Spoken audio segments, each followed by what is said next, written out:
बिस्मिल्लाहिर्रहमानिर्रहीम। अस्सलाम वालेकुम नाज़रीन, आप यूट्यूब और फेसबुक चैनल देख रहे हैं। मैं राना उज़ैर हूँ। नादरकाम, पाकिस्तान की सियासत में ख़तरनाक तरीन सुपर ओवर का खेल जारी है। रियासत पाकिस्तान एक जानिब खड़ी है तो दूसरी जानिब पाकिस्तान की आवाम खड़ी हुई है। इन दोनों का आपस में मुकाबला है, क्योंकि पाकिस्तान की आवाम ने यह तय कर लिया है कि उन्होंने इमरान खान को अगला वज़ीर आज़म बनवाना है, और रियासत का यह फैसला है कि इमरान खान को न सिर्फ सियासी मैदानों से बल्कि हमेशा के लिए उनका रास्ता साफ करना है, ताकि निज़ाम में कोई ऐसा शख्स जो है वो हिम्मत ना कर बैठे कि वो इस निज़ाम को ललकार सके, वो इस्टेब्लिशमेंट को ललकार सके। तो इस सब के अंदर आज कुछ बड़ी खबरें लेकर आपकी खिदमत में हाजिर हुआ हूं कि जनाब फरख हबीब, पाकिस्तान तहरीक इंसाफ के सीनियर रहनुमा, जो कि एक मिडिल क्लास तबका था, उसको जनाब अगवा किया गया बलोचिस्तान से। आज उनके हवाले से जो खौफनाक और तशवीशनाक खबर सामने आ चुकी है, जिसने आज सबको हिलाकर रख दिया है। और ये खबर क्या है, ये दावा कहां से सामने आ रहा है, अंदर की खबर आपके सामने रखूंगा। और जो सबूत है कि फरख हबीब के बारे में जो दावा सामने आया है वो किसने किया है, वो तमाम डिटेल्स आपके सामने स्क्रीन पर चलवाऊंगा, ताकि आपको अंदाजा हो सके कि अंदर खाते इस वक्त क्या सूरत हाल बनती हुई नजर आ रही है। तो दूसरी जानिब जनाब इमरान खान बामुकाबला इस्टेब्लिशमेंट, और इमरान खान साहब ने इस्टेब्लिशमेंट को आखिरी वार्निंग जारी कर दी है। जेल से इमरान खान साहब ने क्या पैगाम पहुंचाया है, जिसके बाद ताकतवरों ने जो है वो सर पकड़ लिए हैं, वो परेशान हो चुके हैं, वहां पर खलबली है कि सब कुछ क्या हो चुका है। इस हवाले से भी अहम तरीन तफसीलात हैं। और फिर जनाब जनरल आसिम मुनीर ने नवाज शरीफ के मुंह पर कालक मल दी है। ये माजरा क्या है, आज रावलपिंडी में नवाज शरीफ के साथ क्या कुछ हुआ, ये तमाम तरह डिटेल्स आपके सामने रखूंगा। लेकिन अगर आपने चैनल को सब्सक्राइब नहीं किया, चैनल को सब्सक्राइब कर लें, बेल आइकन को दबा दें। आने वाली तमाम तरह अपडेट्स आपकी खिदमत में बर वक्त पेश होती रहें। नाज़रीन, सबसे पहले तो आपको जो खबर देना चाहता हूं कि पाकिस्तान मुस्लिम लीग नवाज, इनके जलसों में यूट्यूबर्स पर पाबंदी आयद कर दी है। न सिर्फ यूट्यूबर्स बल्कि जो सहाफ़ी वहां पर रिपोर्टिंग करने जाते हैं और वो जब कैमरा घुमाकर आपको दिखाते हैं कि यहां पर 10 की बजाय एक बंदा है, और जो कल एक वलीमा तैयार किया गया था जिसमें एक टेबल पर एक बंदा बैठा हुआ था, दरमियान में जगह खाली थी, वो चीजें मैंने भी आपके सामने रिपोर्ट की। तो उसके बाद नून लीग और जो पटवारी हैं इनको गुस्सा आया, जो कि मैदान से रिपोर्ट कर रहे थे। हमारे दोस्त हैं उमर दराज गोंदल साहब, वो बड़ा अच्छा काम कर रहे हैं, एबीएन न्यूज के रिपोर्टर हैं, ब्यूरो चीफ है, बल्कि उनको तशद्दुद का निशाना वहां पर बनाया गया, उनको यरगमाल बनाया गया, उनका मोबाइल फोन खींचा गया। अब जनाब एक और खबर है कि रिपोर्टिंग के दौरान जो खातून सहाफ़ी हैं उनके साथ उनको हिरासत किया गया है, और पीएमएलएन के जलसों में सरकारी मशीनरी का बेदरेग इस्तेमाल किया जा रहा है। मोहसिन नकवी जो है वो फ्री हैंड दे रहा है कि आपने जो करना है वो करें, हम आपको हर तरह से सहूलत जो है फराहम करेंगे। और हमादर साहब जो हैं वो भी, उन्होंने भी इस हवाले से रद्द-ए-अमल जो है वह दिया है कि नून लीग के जलसों में सरकारी मशीनरी का इस्तेमाल हो रहा है, निगरान हुकूमतें खिदमत में लगी हुई हैं। और वो मजीद ये कहते हैं कि इस वक्त तहरीक इंसाफ की सारी क़यादत जो है वो जेल के अंदर है। नून लीग वाले इस वक्त जलसे कर रहे हैं, और ये दिलचस्प बात यह है कि ये वाज़ेह है कि बैसाखियों के बावजूद भी नून लीग अपने पैरों पर खड़ी नहीं हो पा रही। इमरान खान ने आम कैदियों वाली सूरत मांगी, जिसका मतलब उन्हें जानबूझकर मुश्किल तरीन हालात में भी रखा गया है ताकि उन्हें तोड़ा जा सके और अवाम पर बदनाम और मुस्तरद सियासतदान मुसलत किए जा सकें। पंजाब में तहरीक इंसाफ की क़यादत के खिलाफ कार्रवाई का मकसद भी नून लीग का ओपन फील्ड देना है। ये जनाब बड़ी चीज़ें वाज़ेह हैं कि नून लीग जो है ये अजब एक लेवल प्लेइंग फील्ड है कि नून लीग के पास अवाम नहीं है, उनके पास जो है वो जलसा करने के लिए मौके हैं। पाकिस्तान तहरीक इंसाफ के पास अवाम है, लेकिन जब उनको जलसा करने की इजाज़त नहीं है। अब जो कुछ पाकिस्तान तहरीक इंसाफ और इमरान खान साहब के साथ हो चुका है, नवाज शरीफ वतन वापस आ भी जाएं तो वो इमरान खान साहब की मकबूलियत को डेंट नहीं डाल सकते, बल्कि अब वो अपने मुंह पर खुद कालक मलेंगे। अब जनाब दूसरी जानिब मरियम नवाज जो है वो ये बात करती हैं कि नवाज शरीफ को निकालने वाले निज़ाम से ही निकल चुके हैं, कौम को पूरा सच बताएंगे तो सारे प्रोपेगेंडा झूठे बयानियां दफन हो जाएंगे। अब ये आपने समझना है कि 3-4 दिन पहले शादरा के जलसे तक और कल के जलसे तक जो ठोकर न्याज बेग पर हुआ, उस वक्त तक पाकिस्तान मुस्लिम नवाज बिलखुसूस जो नून ग्रुप है, क्योंकि शीन ग्रुप इस वक्त मसालियाती ग्रुप है, वो इस्टेब्लिशमेंट के खिलाफ नहीं जा सकते, वो एंटी इस्टेब्लिशमेंट नहीं हो सकते। लेकिन जो नून ग्रुप है, नवाज शरीफ साहब का ग्रुप है, वो क्योंकि उनको इस्टेब्लिशमेंट इस वक्त कबूल करने को तैयार नहीं है, और इस्टेब्लिशमेंट ने यह पैगाम पहुंचा दिया कि आप वतन वापस आए, आप जो मर्जी कर लें, आप इस मुल्क के वज़ीर आज़म नहीं बन सकते। तो अब जनाब एंटी एस्टेब्लिशमेंट बयानिया के ऊपर टाकी लगना शुरू हो गई है, और मरियम नवाज आज खुलकर बोली हैं। उन्होंने कहा कि झूठे बयानिया दफन हो जाएंगे। नवाज शरीफ मुल्क की तरक्की का आजमूदा ब्रांड है, जब फेल हो जाते हैं तो वो आते हैं। और उन्होंने जो है वो अपने कारकुनों से, अपने अहदेदारों से मुहर्रलावार मुलाकातों का सिलसिला जो है वो भी शुरू कर दिया है। अपने कौमी सूबाई असम्बली के जो उनके टिकट होल्डर्स हैं उनके साथ मुलाकातें उन्होंने शुरू कर दी हैं कि 6 साल बाद नवाज शरीफ को उनको पूरा सच बताएगा तो सारा प्रोपेगेंडा और झूठे बयानियां दफन हो जाएंगे। 6 साल के बाद वो क्या करने जा रहे हैं, ये जनाब अब तक की एक बहुत बड़ी खबर है। लेकिन मैं आपको बताना ये चाहता हूं कि आज army chief general Asim Malik साहब जो हैं उनकी पोजीशन क्या है, वो कहां पर स्टैंड कर रहे हैं। इस वक्त सबकी नजरें जो हैं वो इस्टेब्लिशमेंट की जानिब लगी हुई हैं। अब इमरान खान साहब को ये कबूल करने को तैयार नहीं है। हालांकि अवाम ने अपना फैसला सुना दिया है, अवाम का फैसला आपके सामने है, गैलप सर्वेस आपके सामने है, और जो भी इंतखाबात हुए पाकिस्तान तहरीक इंसाफ ने जो है वो जनाब वहां पर कुल इंसिप किया है। अब पाकिस्तान की इस्टेब्लिशमेंट जो है वो पीटीआई को हुकूमत में नहीं लाना चाहती, उनको क्रैश कर दिया गया, हर तरह से सारा कुछ वो आपके सबके सामने है। तो अब नवाज शरीफ पाकिस्तान वापस आकर क्या करने जा रहे हैं, वो जनाब बदतरीन किस्म का एंटी इस्टेब्लिशमेंट बयानियां लॉन्च करने जा रहे हैं। या आपको मैं एक बहुत बड़ी ब्रेकिंग न्यूज दे रहा हूं।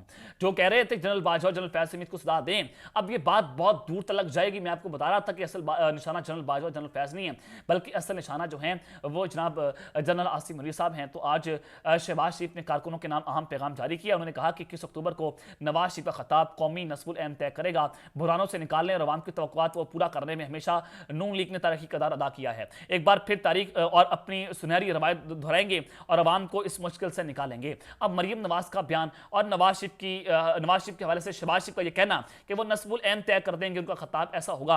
अब ये खिताब किस जानिब जाएगा कि 6 साल के आने के बाद नवाज शरीफ साहब जो हैं वो जनाब क्या ऐसा करेंगे कि सारे झूठे बयानियां दफन हो जाएंगे। तो इट मीन्स के वो अब इस्टेब्लिशमेंट के ऊपर एक बहुत बड़ा वार करने जा रहे हैं, क्योंकि इस्टेब्लिशमेंट ने अपना वाज़ेह पैगाम पहुंचा दिया है कि आप जो मर्जी कर ले, इलेक्शंस भी नहीं होने जनवरी के अंदर। और दूसरा ये कि जनाब नवाज शरीफ साहब अगले पाकिस्तान के वज़ीर आज़म नहीं हैं। अब दूसरी जानिब जनरल आसिम मलिक साहब ने भी अपना जो है वो आज मैसेज पहुंचा दिया है। उन्होंने अपना फैसला बता दिया है कि अब होने क्या जा रहा है। उन्होंने नवाज शरीफ के मुंह पर कालक मल दी है। रावलपिंडी में जनाब नवाज शरीफ के पोस्टर्स लगाए गए कि उम्मीद से यकीन तक पाक सर जमीन तक, उम्मीद से यकीन तक पाक सर जमीन तक, ये सारे जनाब उन्होंने पोस्टर्स लगाए। रावलपिंडी पर अवेजा किए गए, मरी रोड के ऊपर अवेजा थे जनाब। वहां पर हुआ ये क्यों, रावलपिंडी का शहर है और इसकी इंपॉर्टेंस इस वजह से ज्यादा है कि वहां पर जीएचक्यू है। तो जनाब नवाज शरीफ के इस्तकबालिया पोस्टर्स पर काला स्प्रे कर दिया गया है, काले स्प्रे क्रॉस का निशान बना दिया गया है। अब किसने किया है, अवाम की टेस्ट आप नंबर देख रहे हैं कि अवाम इस वक्त नवाज शरीफ को कबूल करने को तैयार नहीं है। और वहीं पर इस्टेब्लिशमेंट का फैसला भी मैंने आपके सामने रख दिया है। अब अवाम और इस्टेब्लिशमेंट इकट्ठे जब एक शख्स के खिलाफ जाकर खड़ी हो गई है तो नवाज शरीफ अगले पाकिस्तान के वज़ीर आज़म नहीं है, बल्कि जनाब अब कोई और सूरत हाल पाकिस्तान में एक नया निज़ाम मुतारिफ करवाने की पूरी सूरत हाल जो है उसको इस वक्त तैयार किया जा रहा है। और मरी रोड के ऊपर मुतअद्दिद पोस्टर जो हैं नवाज शरीफ के उनको फाड़ भी दिया गया है और उन पर जनाब स्प्रे भी कर दी गई है। मरी रोड चांदनी चौक से लागत बाग तक लगे तमाम तर जो वहां पर पोस्टर से पूरे रोड के ऊपर वहां पर इन्होंने काला स्प्रे जो है वो इस वक्त कर दिया है। ताहाल साबिक वज़ीर आज़म के इस्तकबालिया पोस्टर्स पर स्प्रे करने वाले लोगों की शिनाख्त ना हो सकी है, जबकि नून लीग जो है वो ये बार बार कर रही है, कह रही है कि शहबाज शरीफ साहब ने इस बात की तस्दीक कर दी है कि नवाज शरीफ 21 अक्टूबर को वतन वापस आ रहे हैं। लेकिन जब 21 अक्टूबर को वतन वापसी जो है उनका इस्तकबाल कैसा होगा यह आप बेहतर तौर पर जान सकते हैं कि अब वो क्या कुछ हो सकता है उनके साथ। और नवाज शरीफ जो है उनके वहम गुमान में भी नहीं होगा जो पाकिस्तान के अवाम उनके साथ करने जा रही है। अब जनाब आ जाए कि इस वक्त इमरान खान जो है उन्होंने एस्टैब्लिशमेंट को आखिरी वार्निंग जारी कर दी है। ये क्या हो चुका है, एस्टैब्लिशमेंट जो है वो सख्त परेशान है, ताकतवर परेशान है। एक चीज़ तो ये कि इमरान खान साहब को इन्होंने जेल में तोड़ने की हर मुमकिन कोशिश की। इमरान खान साहब जो है वो टूटने का नाम नहीं ले रहे।